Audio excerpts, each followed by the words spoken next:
ঝিনাইদহের শৈলকুপা উপজেলার দিঘল গ্রামে আধিপত্য বিস্তার নিয়ে দুই পক্ষের সংঘর্ষে আহত কৃষক বাদশা মোল্লা চিকিৎসাধীন অবস্থায় মারা গেছে।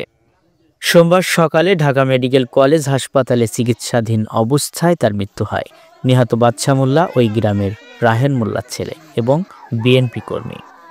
স্থানীয়রা জানায়, এলাকায় সামাজিক আধিপত্য বিস্তার নিয়ে দিঘল গ্রামের মুক্তার মোল্লার সমর্থকদের সাথে মাহতাব মোল্লার সমর্থকদের মাঝে বিরোধ চলে আসছিল।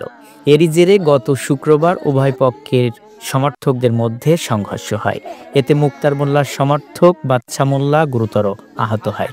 তাকে উদ্ধার করে প্রথমে ঝিনাইদহ সদর হাসপাতালে ও পরে ঢাকা মেডিকেল কলেজ হাসপাতালে রেফার করা হয়। সোমবার সকালে চিকিৎসাধীন অবস্থায় তার মৃত্যু হয়। এদিকে তার মৃত্যুর সংবাদ এলাকায় পৌঁছালে প্রতিপক্ষের বেশ কয়েকটি বাড়িঘর ভাঙচুর ও লুটপাট করা হয়। এলাকায় উত্তেজনা বিরাজ করায় পুলিশ মোতায়েন করা হয়েছে।